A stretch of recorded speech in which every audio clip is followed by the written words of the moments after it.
estamos aí nesse desafio, né? E a Laís hoje nos perguntou assim: o que vocês vão fazer? Eu digo, a gente vai conversar um pouco sobre os temas que normalmente a gente faz todos os dias, né?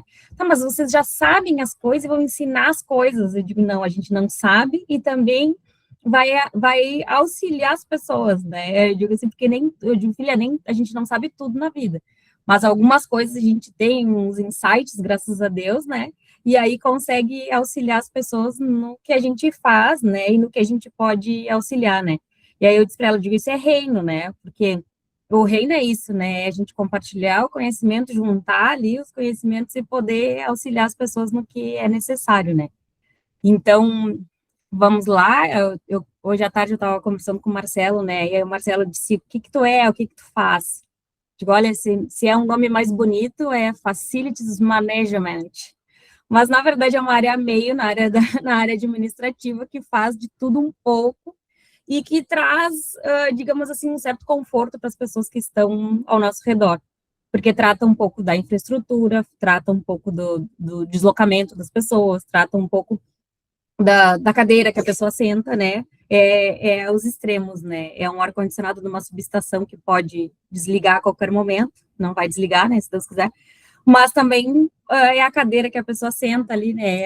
O protetor ali dos pés ali, que fica os pezinhos para não ficar os pezinhos balançando, né? Então, é um pouquinho de cada coisa, né? E aí a gente está nesse desafio aí que o Marcelo nos colocou aí para trazer um pouco da nossa história e um pouco da nossa vivência. E eu queria trazer um pouco para vocês, assim, eu trabalho agora na CE Equatorial, né? CE Grupo Equatorial, mas ali a minha questão com gestão de pessoas começou muito antes, né? Quando eu fiz a minha faculdade de administração. E eu trabalhei um tempo diretamente ligada à gestão de pessoas, quando eu trabalhava na oficina de gente, não sei se alguém conhece. E aí eu auxiliava, né? Estava ali na função de consultoria e também dentro das empresas, né? Nós éramos, digamos assim, eu era a gestão de pessoas de fora da empresa, mas trabalhava dentro da empresa, né? Inclusive, até acho que eu via de longe ali o Marcelo, né, lá na Foro Solto, e a gente trabalhava para a Turf, e tinha umas quantas questões ali que a gente acabava desenvolvendo a gestão de pessoas dentro das empresas, né? E aí, depois, em 2009, fui chamada no concurso da CE, né, que na época era uma estatal, e aí, em 2021, a estatal foi vendida para uma holding, né, que é uma empresa ali multisserviços, né, tanto de infraestrutura, quanto de energia, quanto de água. E aí eu estou nesse desafio aí desde 2021 até agora, até 2026, e deu para viver um pouquinho de cada coisa, né, tanto na estatal quanto na empresa privada, dá para a gente viver um pouquinho dessas experiências da gestão de pessoas, gestão de equipes, né, que esse é o tema que eu trouxe aqui para vocês.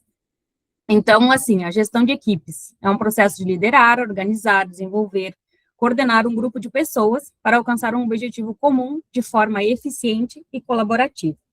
Então, ali, segundo Peter Drucker, por sua mais famosa visão, né, a tarefa da liderança é criar um alinhamento entre os pontos fortes das pessoas e torná-los produtivos, tornando suas fraquezas irrelevantes. É aquilo que a gente sempre fala, né, olhar o ponto forte das pessoas e tentar não focar nos pontos fracos das pessoas. Mas quando a gente está gerindo uma equipe, vocês podem dizer, é praticamente impossível não olhar para os pontos fracos das pessoas. É possível, sim, a gente olhar mais para os pontos fortes do que para os pontos fracos, porque é baseado nos pontos fortes que eu vou conseguir ter uma equipe altamente, digamos assim, desenvolvida e também chegar no objetivo que nós precisamos. Pode passar aí, Marcelo. Então, assim, um pouquinho da administração, né? O conceito de gestão de equipes foi construído ao longo do tempo por diversos estudiosos da administração. Quem é da área administrativa, da administração ali, de empresas, vai lembrar. Nós temos o Henry Fayol, que ele falava muito sobre a gestão de equipes baseada em gestão mesmo, né? Do planejar, coordenar, administrar, né? E trazer o resultado. E depois o Peter Drucker, que foi o que eu falei para vocês ali, que é realmente desenvolver os talentos, né? Focar nos talentos das pessoas. E depois o Elton Maio, que é baseado nas relações humanas. E aí, hoje à tarde, eu estava fazendo um curso, e lá na empresa a gente tem uma universidade corporativa, né? E pelo menos uma vez no mês, nós temos que iniciar e terminar um curso da universidade corporativa. E um dos cursos que eu fiz um mês passado e esse mês, falava assim sobre inteligência social, sobre a interação das pessoas, né? Porque muitas vezes nós estamos tão digital que a gente acaba não interagindo com as pessoas. E a gestão de equipes é estar próximo das pessoas, né? E aí eu fiquei pensando, Edgar, será que eu tô, digamos, não com o sentido pejorativo da palavra, né, mas ficando burra socialmente, né? Porque muitas vezes a gente não quer se conectar com as pessoas, muitas vezes a gente não quer falar com as pessoas, mas um líder não tem essa opção, porque o líder tem que gerir a sua equipe e também não pode ficar olhando para o negativo das pessoas, tem que olhar para o positivo, a gente tem que fazer assim, tipo, Deus, me ajuda a olhar com os teus olhos para essas pessoas, porque se tu enxergou algo de bom nela quando tu criou, eu também posso enxergar nas pessoas também o que elas têm de bom, né? E aí, então, ali, a gestão de equipes vai muito além de distribuir tarefas. Gerir uma equipe significa criar um ambiente em que as pessoas saibam o que fazer, sintam-se valorizadas e trabalhem alinhadas a um propósito. E aí, quando a gente lê assim, né, os tópicos, a gente diz, meu Deus, é muito difícil, né? Realmente, pessoas são difíceis, mas se a gente tem um coração disposto e disponível para fazer aquilo que Deus colocou para a gente fazer, tanto dentro do ambiente corporativo, quanto na igreja, quanto nas nossas famílias, quanto na nossa sociedade, a gente precisa ter esse olhar para o lado positivo das pessoas. Tanto que quando a gente faz o planejamento estratégico, tem algumas técnicas para fazer o planejamento estratégico, e uma delas é a análise SWOT. E na análise SWOT, a gente olha os pontos positivos, os pontos negativos, as oportunidades e as melhorias. E aí, na análise SWOT, ela já me diz que eu preciso olhar os pontos positivos e olhar as oportunidades de melhoria, para que elas aumentem, né, e não diminuam. E eu vou ter também os pontos negativos e vou ter as oportunidades, mas principalmente olhar as oportunidades de melhoria. E que nada mais é a gente olhar o que tem de bom e melhorar ainda mais aquilo de bom que foi colocado ali, né? Pode passar, Marcelo. Então, um gestor de equipes atua em 5 pilares principais, que é o planejar, organizar, comunicar, desenvolver pessoas e acompanhar resultados. Planejar nada mais é do que a gente saber onde a gente vai, né? Qual é a nossa missão, qual é a nossa visão, para onde eu quero chegar, em quanto tempo eu quero chegar, como eu quero chegar. E ali a gente fala no organizar, distribuir funções, né? Qual é a forma mais adequada para eu chegar lá na minha visão, na minha missão, né? E depois o comunicar. Tem também um outro curso, só abrindo um parênteses, que depois, de repente, o Marcelo pode botar na Escola de Negócios 2, né? Parte 2, que é sobre a comunicação não violenta. E aí eu trago, assim, foi um treinamento que eu fiz bem curtinho, assim, ó, mas muito significativo. E no curso dizia assim, ó, a gente se acha muito claro e o mal entendido sempre é culpa dos outros. Então, a comunicação, ela é fundamental na gestão de equipes, porque nem tudo que eu falo é o que é entendido pela outra pessoa. E muitas vezes as outras pessoas, elas têm uma bagagem, né, como todos nós aqui temos bagagem desde a nossa infância e tal, e que faz com que a gente interprete as coisas de uma outra forma. Aí ele deu um exemplo no curso, por exemplo, assim, ó, tinha uma recepcionista e a mesa do café ficava perto da recepcionista. E um colega chegava, tomava um café e largava o copo em cima da mesa da recepcionista. Aí todos os dias ela fazia aquilo ali, né? E ela só observando, aí lá veio o copo de novo, lá veio o copo de novo, lá veio o copo de novo. E gerava um sentimento dela, assim, ó, de irritação. Só que na necessidade dela, ela precisava, assim, ó, tipo, por favor, eu não posso ter a minha mesa da recepção desorganizada. Eu não posso ter essa sujeira, eu não posso ter esse copo plástico aqui. Mas gerava tanta irritação no coração dela, digamos assim, que ela não conseguia falar para a pessoa de uma forma assertiva que a pessoa nunca mais fizesse aquilo. E aí ela foi pesquisar assim, qual é a forma de eu não ser violenta na minha comunicação para avisar que eu não quero que esse copo esteja aqui. E aí ela foi assim, não, só um pouquinho. Mas quem se sente desorganizada sou eu, não é a pessoa que largou aquele copo ali. Então, a minha desorganização precisa, digamos assim, a organização precisa estar na minha mente em primeiro lugar para que eu possa comunicar ela. olha, eu gostaria que tu não colocasse esse copo aqui. E a gestão de pessoas é nada mais isso, a gente tem uma inteligência emocional além do limite, né? Acho que a Cris não está aí hoje, mas nos ajuda muito nisso, né? Para que eu possa me comunicar de uma forma clara e de que realmente a pessoa entenda o que eu quero dizer. E aí eu também, na comunicação, eu tenho que cuidar a forma que eu digo. Porque um não para uma pessoa que tem um trauma é horrível, mas um não que a pessoa está bem resolvida, não tem trauma, está tudo certo, é tranquilo. Então, eu tenho que conhecer as pessoas que estão na minha volta, a ponto de que eu consiga me comunicar com elas, não sendo violenta, e que elas entendam o que eu estou dizendo. Então, esse é o desafio, né? Eu acho que, na maioria das vezes, a comunicação é o que trunca tudo ali, né? Porque é o que eu entendo, o que o outro entende, o que eu acho, o que o outro acha. Não, por isso que tem que ser de forma clara e assertiva.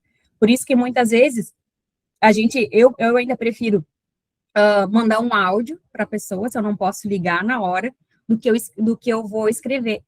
Porque a pessoa, na hora que ela lê, a gente não sabe como é que está o coração da pessoa ali.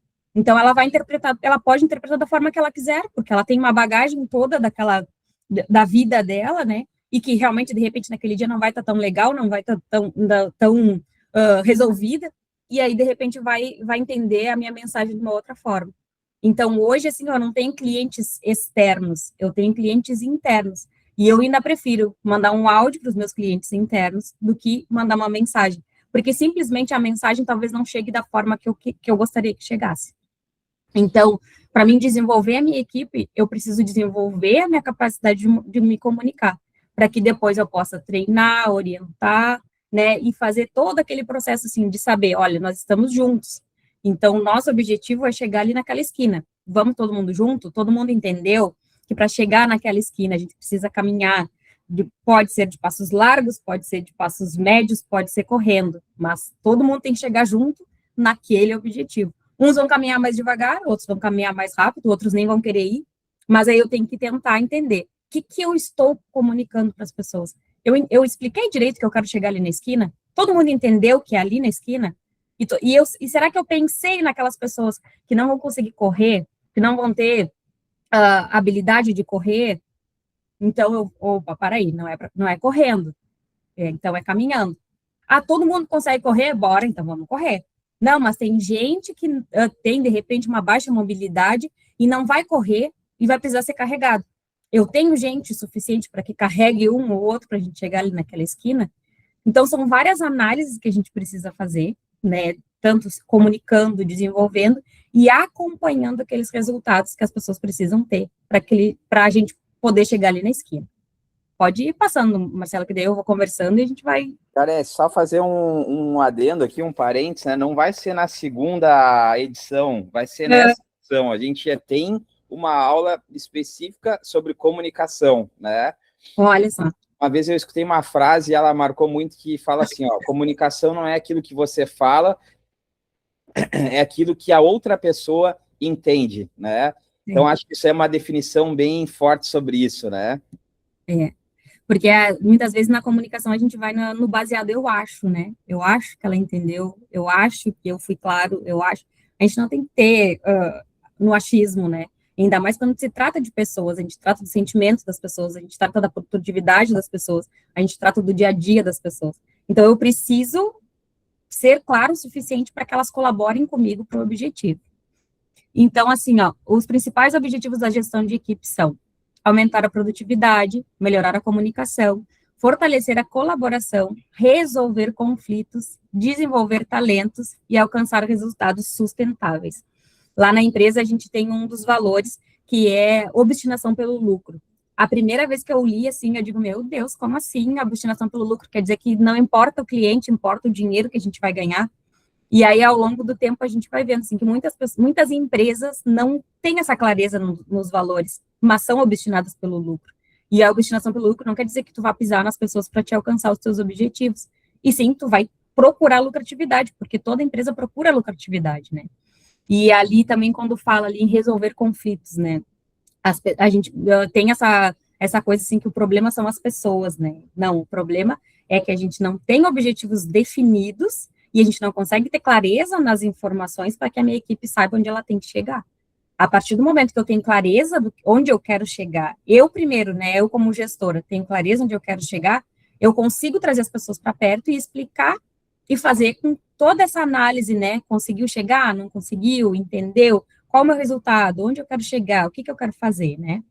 E ali eu trouxe um versículo que fala ali que a gente só não usa esse versículo só em convite de casamento, né? Usa também na gestão de equipes. Eclesiastes 4:9, que diz assim, ó, melhor é serem dois do que um, porque tem melhor paga do seu trabalho. E aí no 10 depois fala ali, né, que a gente, é porque se caírem um, o outro levou do seu companheiro. Então, na gestão de equipes é isso também, né? Eu preciso estar ali conectado com o meu colega para que as coisas aconteçam, né? Mas são melhor duas ideias do que uma, né? É melhor duas pessoas do que uma só, né? É melhor uma equipe do que uma só, um gestor só pensando, né? Pode passar aí, Marcelo. Então, pontos importantes para gerir as equipes. A liderança está migrando do controle para a influência. Então, gestores mais eficazes deixaram de ser apenas supervisores de tarefas e passaram a atuar como facilitadores do desempenho da equipe. Pode ir passando, Marcelo, que daí eu vou falando depois.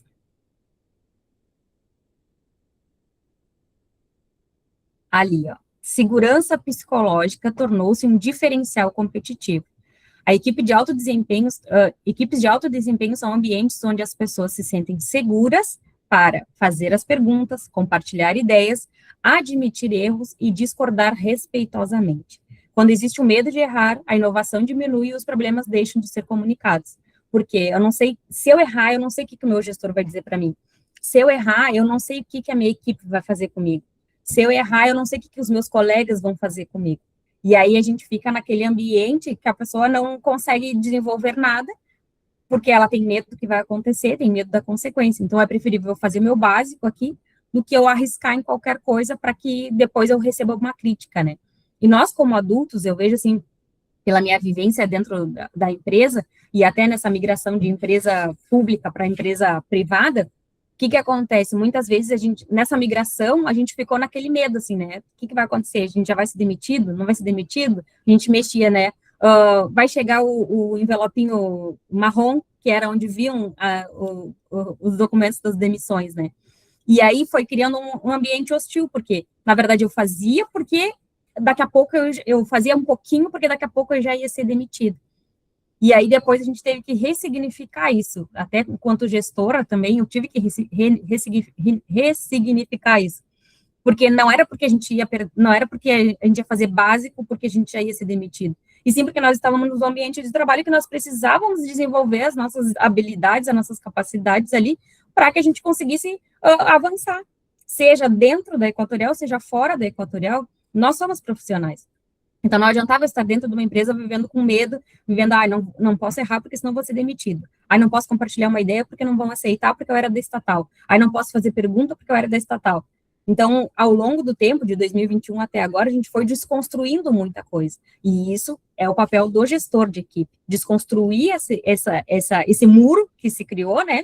Que nem a gente falava, a questão do crachazinho vermelho. Nós, enquanto CE, tínhamos o crachá vermelho, agora da Equatorial o crachá é azul.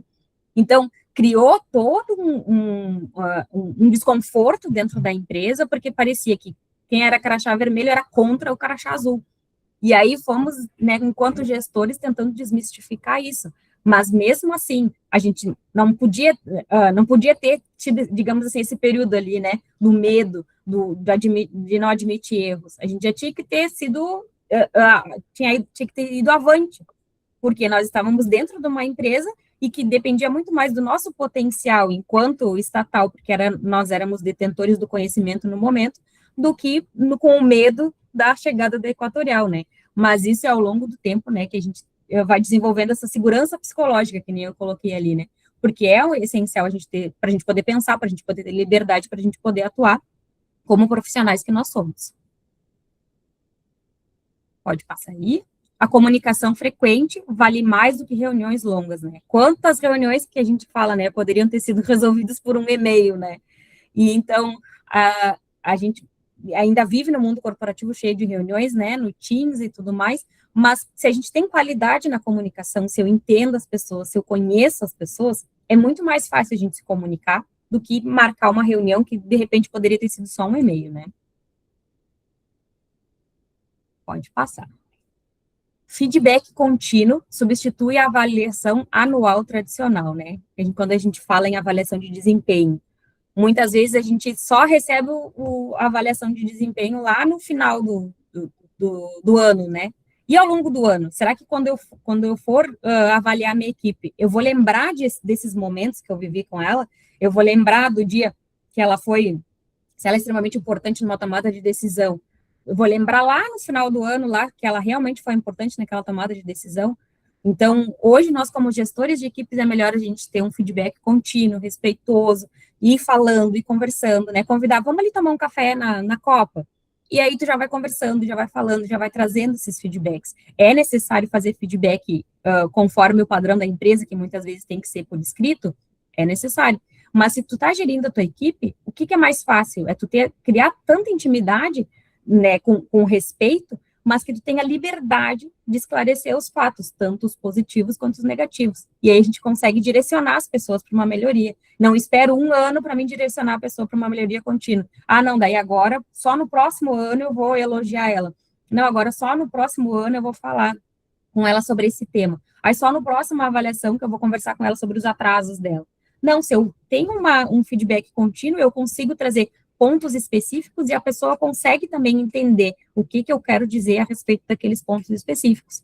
Porque daí, se eu deixar para fazer o feedback só no final do ano, quando chegar a época de fazer o feedback, de repente a pessoa já nem está mais chegando atrasada, de repente a pessoa já nem está lembrando mais do que aconteceu naquelas situações. Então, se eu tenho, assim, tem uma comunicação assertiva, eu consigo trazer feedbacks mais próximos uns dos outros, né?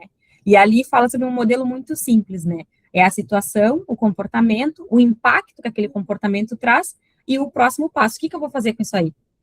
O que nós vamos fazer com isso aí, né? Pode passar. E ali desenvolver e reter talentos, né? Os profissionais buscam cada vez mais oportunidades de crescimento, aprendizado e reconhecimento.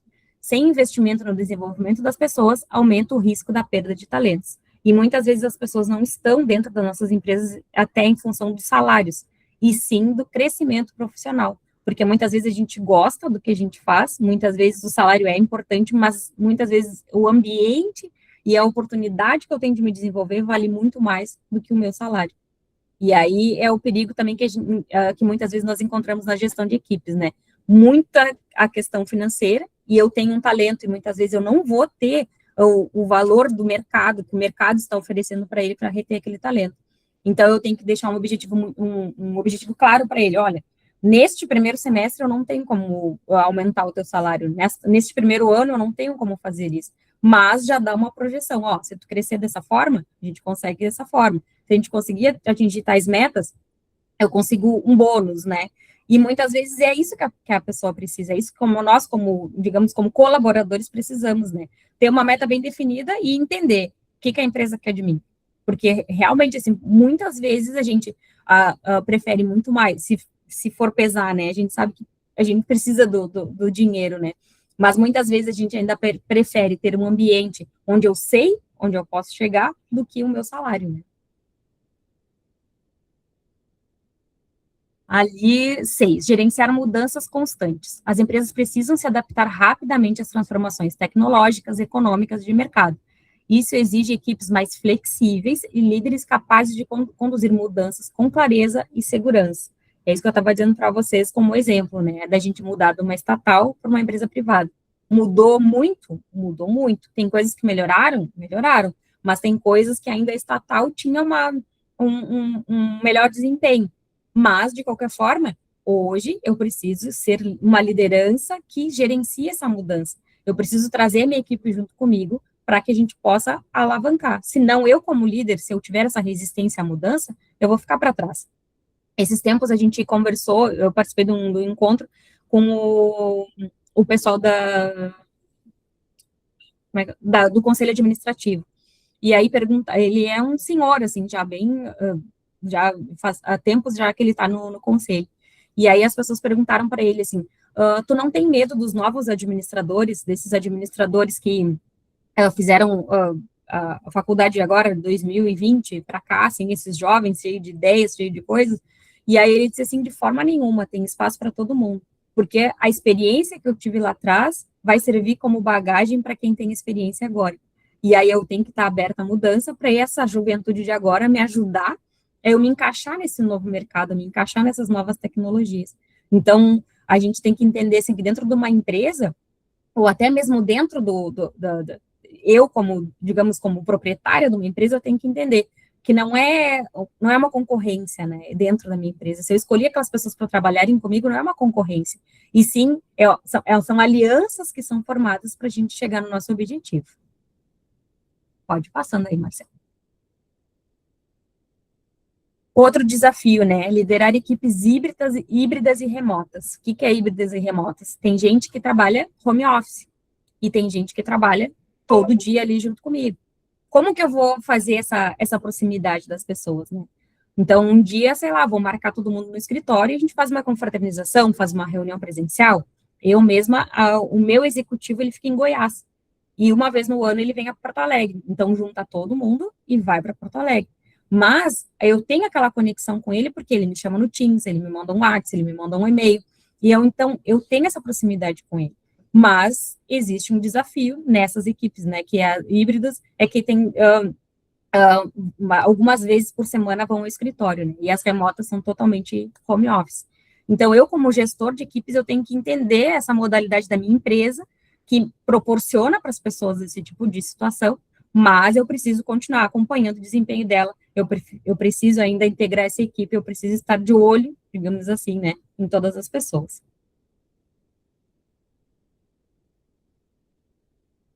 Lidar com a aceleração tecnológica, que é o que a gente tinha falado ali, né? A rápida evolução da inteligência artificial e da automação exige atualização constante. O desafio não é apenas implementar a tecnologia, mas ajudar as pessoas a desenvolver novas competências para utilizá-la. Eu tive uma troca agora há pouco de gestor, e esse meu gestor, ele é totalmente tecnológico, então, é tudo inteligência artificial, ele abre os mapas, ele bota as tarefas, e nós, digamos, perto dele, eu não achava que eu era analógica, mas perto dele, eu sou muito analógica. E aí, alguns colegas encontraram essa resistência, né? Ah, como assim tudo no planner? Bota no planner, tudo no planner. Mas hoje, a gente não pode fugir das coisas, né? A gente não pode também esquecer do que a gente viveu lá atrás, mas também a gente não pode não estar aberto àquilo que vem, o novo que está chegando, né? E que é muito promissor, né? Porque aí ele consegue controlar ali, consegue resolver até conflitos através daquele planner dele ali, né? E aí, então, ali, as diferenças de opinião, os perfis comportamentais, as pressões do cotidiano podem gerar conflitos. O gestor precisa atuar como mediador, promovendo diálogo, respeito e cooperação. Como é que eu promovo tudo isso? Conhecendo as pessoas que trabalham comigo. Eu me interesso pela vida das pessoas, não é querer entrar na intimidade, mas eu me interesso pelas pessoas. Quantos filhos ela tem? Tem filho pequeno? Tem filho grande? Como é que será que elas fazem? Né? Como é que é a rotina? Será que tem rede de apoio? Será que não tem? Porque daí, quando a minha colaboradora disser assim, eu vou chegar atrasada porque a minha filha está doente, eu vou saber, opa, ela não tem rede de apoio. Então, eu que vou ter que dar um jeito de auxiliar ela, porque eu preciso dela trabalhando para mim, eu preciso da disponibilidade dela. Só que se a filha dela estiver doente, ela não vai ter essa disponibilidade. Então, pode ir passando aí, Marcelo, que eu quero chegar no mais importante para poder dar tempo.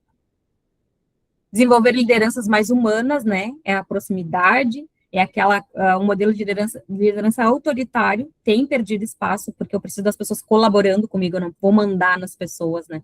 As pessoas, eu peço para as pessoas e as pessoas colaboram comigo. Parece uma coisa assim, não, mas a empresa é minha, eu tenho que dizer, né, para as pessoas o que elas fazem. Não, se ela entender o propósito dela, ela vai trabalhar comigo e a gente vai chegar no nosso objetivo. Então, ali eu coloquei, né, é muito comum ouvir a frase, o problema são as pessoas. Porém, na prática, os problemas geralmente estão relacionados a processos, comunicação, expectativas e liderança. Quem é que nunca viu aquela historinha, né, que diz, eu amava a minha empresa, amava o que eu fazia, mas o meu líder era tão ruim, foi tão ruim comigo que agora eu não amo mais e eu não quero mais estar lá dentro. Então, nós temos que cuidar as pessoas que estão na nossa volta, saber as expectativas dela, porque muitas vezes a expectativa dela não é a mesma minha, e talvez não será e eu nunca vou suprir aquela expectativa dela, mas ela tem que ter a clareza do que eu espero dela. E aí a gente aceita ou não aceita, né? É a mesma coisa assim, quando a gente pensa nos horários, né? No cumprimento de horários, né? Quando a gente faz uma entrevista, a gente diz para o pessoal, o teu horário é das 8 ao meio-dia e das 14 às 18. Ah, mas olha só, eu queria sair 5h30. Não, esse é o horário da empresa. Ah, mas eu queria sair, eu posso fazer menos hora de almoço e ficar mais tempo, e menos tempo depois, final da tarde? Olha, esse é o modelo da empresa. Não tem como a empresa se adaptar a ti. Tu que tem que se adaptar à empresa se tu quiser estar aqui dentro. Então, a gente tem que deixar bem claro para as pessoas. Às vezes, a gente vai ter conversas difíceis, vamos ter conversas difíceis, mas conversas difíceis são extremamente necessárias. Pode ir passando mais, Marcelo. Aí, você pode ir passando mais para frente, que eu já comentei algumas coisas. Pode ir mais um pouquinho. E aqui, né, essa frase que eu tinha falado, né? Pessoas não abandonam empresas, muitas vezes abandonam lideranças ruins, ambientes tóxicos e a falta de perspectiva de crescimento. Por isso que eu falo da comunicação muitas vezes. Na gestão de equipes, a comunicação clara é fundamental. E aí agora a gente entra também a questão da NR01, né? Que é a NR01, ela já existia, né? Só que nada mais é uma atualização dessa NR1 para que a gente possa prever algumas coisas, né? Porque a NR1 ela tratava dos acidentes, tratava do após, né? Após o acidente, após o adoecimento, após o acontecimento, né? E hoje as empresas são convidadas a analisar o pré, né? Qual é a expectativa que está sendo frustrada, que está adoecendo o meu colaborador? O que eu preciso saber dele para que ele possa chegar no objetivo dele, né? E nós juntos chegarmos ali na esquina, né? Que nem eu estava falando antecipadamente. Pode ir passando, Marcelo. Então, hoje espera-se que os gestores sejam capazes de ouvir atentamente, demonstrar empatia, construir confiança, desenvolver pessoas e inspirar e orientar a equipe. Pode passar. Pode até passar mais um pouquinho, que depois acho que esse material tu vai compartilhar com as pessoas, né? Então, lendo ali tá bem, dá para entender. E aí aqui eu queria chegar no maior gestor de pessoas, né, que pôde existir, né, na face da terra, no céu, em tudo que é canto, né. E ali eu gosto muito, né, de fazer uma analogia com a palavra para tentar entender o que o Senhor quer falar conosco, né. E quando a gente fala em gestor de pessoas, temos outras pessoas que nos influenciam, temos pessoas terrenas, né, e vários exemplos temos, mas eu creio, assim, que Jesus foi um maior gestor de pessoas que existiu na face da terra, né, porque os exemplos dele nos trazem a clareza do que ele queria, né, e quando as pessoas não entendiam, ele ia lá e falava por parábola, que se tu não entender de uma forma que eu te digo, eu vou te contar uma historinha, que daí tu vai entender igual que eu quero te dizer. E aí, ali ele fala, né, um exemplo, né, do Jesus como gestor de pessoas, né? Escolha pessoas pelo potencial, não pela perfeição. Em Mateus 4,19 diz assim, né? Vinde após mim e eu vos farei pescadores de homens. Então, pessoas comuns, com seus talentos, mas bem objetivo. O que eu vou fazer contigo? Eu vou te tornar pescador de homens. Então, clareza na comunicação, né? Pode passar. Tenha um propósito claro. Mateus 28,19. Portanto, ide e fazeis discípulos de todas as nações. Os discípulos tinham dúvida do que Jesus queria? Não tinha, porque ele disse, ó, ide e fazeis discípulos. Então, Jesus deixou claro qual era a missão da equipe dele, anunciar o reino de Deus e transformar vidas.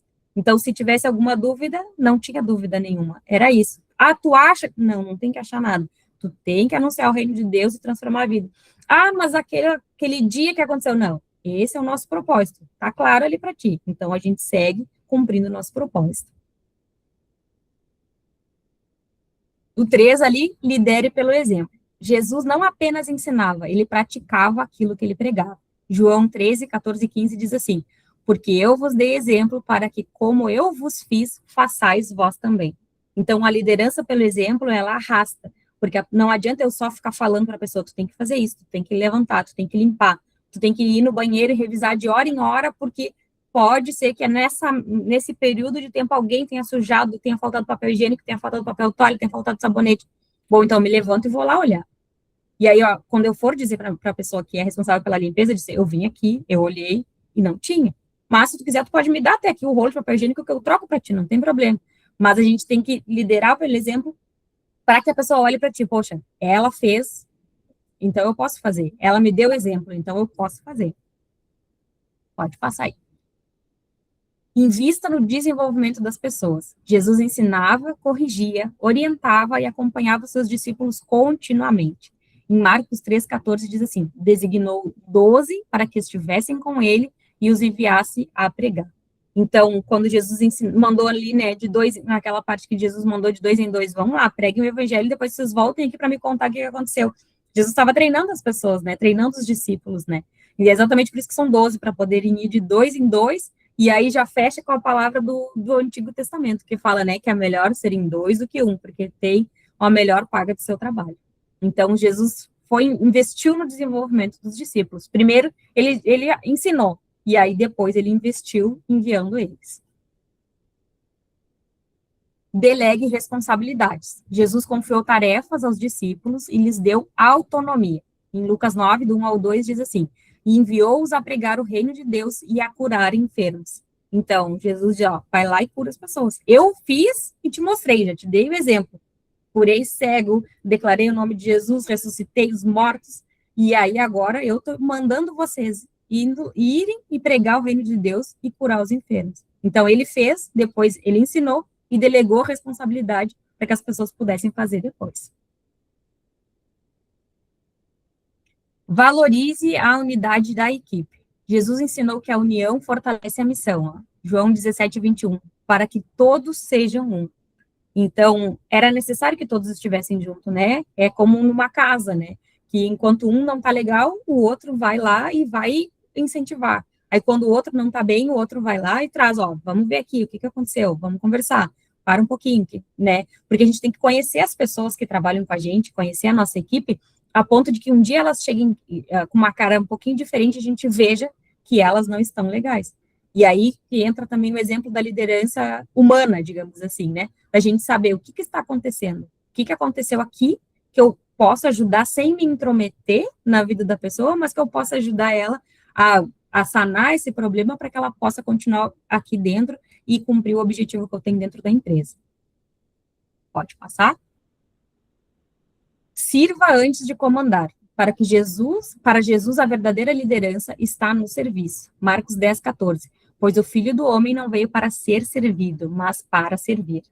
Então, a liderança, eu preciso servir primeiro, porque se eu não for o exemplo, eu não consigo mandar nele, eu não consigo comandar, eu não consigo incentivar, eu não consigo fazer nada. Porque como é que uma pessoa vai me seguir se eu não der exemplo? Como é que a pessoa vai me seguir se eu não mostrei como deveria ser feito, né? É como ensinar uma criança, né? É amarrar o tênis, digamos, né? Ó, primeiro um lacinho, depois o outro, e aí depois tu... Mas eu estou mostrando, eu estou me comunicando com ela de uma certa forma, de que ela entenda o que eu estou dizendo para ela. E, em resumo, né, o desafio da gestão não é lidar com pessoas, é conseguir alinhar diferentes pessoas em torno de um mesmo objetivo, mantendo engajamento, confiança e resultados. Quando isso acontece, a equipe deixa de ser um problema e passa a ser a principal força da organização. Então, hoje o recado é assim, que a gente não olhe para as pessoas como difíceis, né? Que a gente, se algum dia algum líder olhou para vocês como pessoas difíceis, que a gente possa desfazer isso da nossa mente, mas que a gente possa ter a certeza, assim, que as pessoas são imagem e semelhança de Deus, e se Deus fez elas daquela forma, elas têm algo para oferecer, sim, né? Eu costumo usar uma expressão, assim, que às vezes é pejorativa, né? Mas é o que eu digo, assim, ninguém é tão desgraçado que não tenha nada para oferecer. Então, eu vou ter que achar a graça dentro dele para que ele possa estar na minha equipe e que possa ser aproveitado da maneira que ele gosta, do que ele sabe fazer, do que ele sabe aproveitar. Tem gente que vai querer fazer só o básico, e tudo bem, desde que os objetivos tenham sido alinhados para ela fazer só o básico. Mas tem gente que quer sempre mais. Então, eu tenho que alinhar os meus objetivos, as expectativas da minha empresa, os valores, a minha missão, a minha visão, para que eu entenda as pessoas e consiga chegar ali na esquina, que nem foi o exemplo que eu dei, né? Então, a gente tem que saber que pessoas são diferentes, mas com objetivos bem alinhados e eu conhecendo cada uma delas, com certeza eu vou conseguir atingir o objetivo, né, que é a visão e a missão da minha empresa, onde eu quero chegar, né?